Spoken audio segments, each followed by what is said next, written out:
Hello everyone.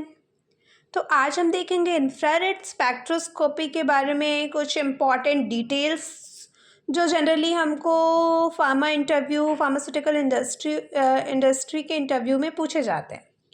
तो सबसे पहले हम इसका इंट्रोडक्शन देखते हैं। आईआर स्पेक्ट्रोस्कोपी क्या होता है? Study of interaction between infrared radiation and matter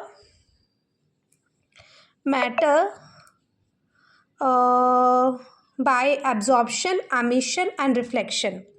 ये एनालिटिकल टेक्निक है जो यूज़ होता है डिटरमाइन करने के लिए फंक्शनल ग्रुप को डिटरमाइन करने के लिए जो भी प्रेजेंट है बोथ इनऑर्गेनिक और ऑर्गेनिक कंपाउंड।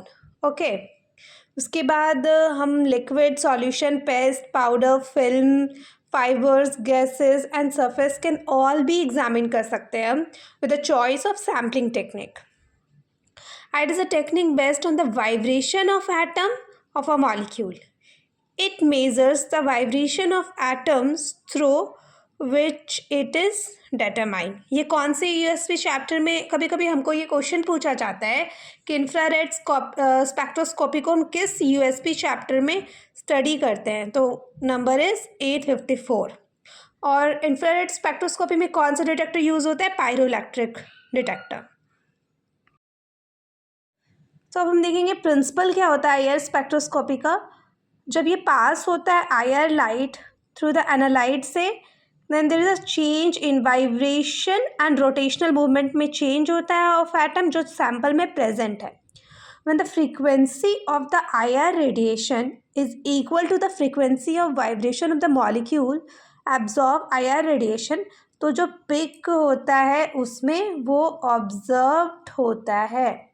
ओके, बट ये जो आईआर में होता है, जैसे हम जो HPLC में देखते हैं तो वो इस पोजीशन में होता है, लेकिन जब आईआर में हम देखेंगे तो इन्वर्स पोजीशन में होता है, इन्वर्स पोजीशन में. ओके, 3 रीजन ऑफ स्पेक्ट्रोस्कोपी होता है. फार आईआर में 400 to 10 centimetre inverse, mid IR में 4000 to 400 centimetre inverse, near IR में 12500 to 4000 centimetre inverse. Generally, mid IR is used for analysis in pharmaceutical industry. Measuring unit of IR spectrum per centimeter inverse. Which test do we perform through IR spectroscopy? In this, identification test perform होता है जब हम qualification standard का जो होता है qualification भी करते हैं उससे. जनरली आइडेंटिफिकेशन टेस्ट मैंने कई बार परफॉर्म किया है. उसमें ऑलरेडी स्टैंडर्ड क्वालिफिकेशन के टाइम पे हम रहता है और हम न्यू जो सैम्पल लगाते हैं उसको स्टैंडर्ड से हम कंपेयर करते हैं और हम आइडेंटिफाई करते हैं कि ये API के थ्रू कि ये लाइक पैरासीटामोल है कि नहीं है, तो वो उसमें सेम ग्राफ हम उससे मैच करेंगे. एडवांस मतलब कंपेयर करेंगे, कंपेयरिंग करके हम आइडेंटिफाई करते हैं. In this the IR absorption spectrum of the sample should be concordant with that of IR spectrum of the standard. Okay, अब हम देखेंगे why polystyrene film is used for calibration of IR spectroscopy. Polystyrene film detector use होता है because ये polymer of styrene है, stable material होता है, इस एनी टेम्परेचर में हाई ड्यूरेबिलिटी होता है और वेल डिफाइंड होता है. Well defined exhibit easily recognisable absorption pick को ईजिली रिकॉग्नाइज करता है इन मिड आईआर रीजन में. ओके, तो एप्लीकेशन ऑफ आईआर क्या होता है?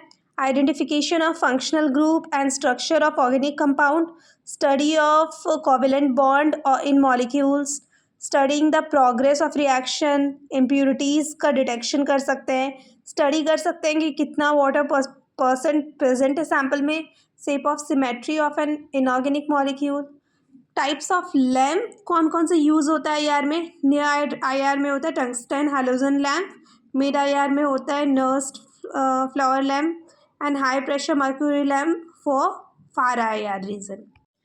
Then what is instrumentation component of IR?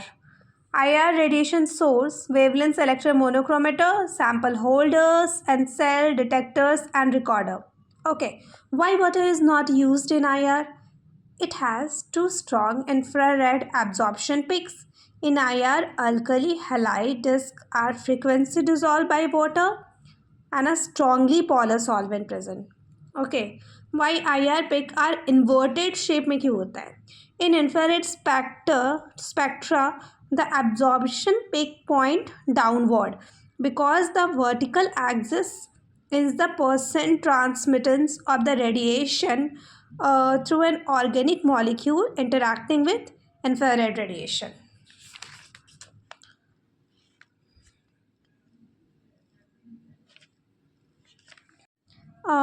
Types of molecular vibration कौन कौन सा होता है? Stretching vibration and bending vibration. Stretching vibration में सिमेट्रिकल, एसिमेट्रिकल, और वेंडिंग वाइब्रेशन में होता है तुम्हारा टू टाइप्स में, इन प्लेन और आउट प्लेन. इन प्लेन में होता है sizzling and rocking, out plane में होता है wagging and twisting. Okay, factor कौन कौन सा अफेक्ट कर रहा है तुम्हारा फ्रीक्वेंसी ऑफ आईआर एब्जॉर्प्शन में? Relative mass of the atom, force constant of the bond, and geometry of the atom.